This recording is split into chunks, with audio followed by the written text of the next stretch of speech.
So sa mga nagtatanong kung ano yung bypass para sa tubig, ito yon mga kaskil. Yan. Ito yung swing valve.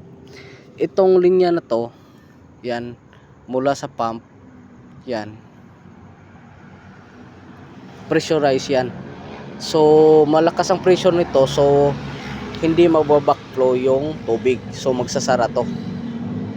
At kapag wala namang kuryente, automatic water gravity yung magsusupply. So mula sa tangke dito, dyan, didiretso na siya doon. So mag-open to kasi walang pressure dito sa linyang to mula sa pump.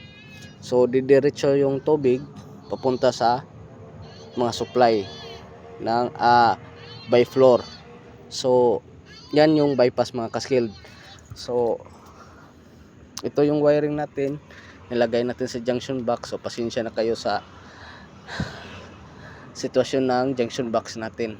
Wala tayong ibang option na pagdikitan kasi na-short tayo sa conduit pipe at saka elbow at saka sa wire. Na-short nga tayo sa 1 inch 32 mm na PPR pipe at sa ibang fittings. So mamaya babalikan namin para tapusin to.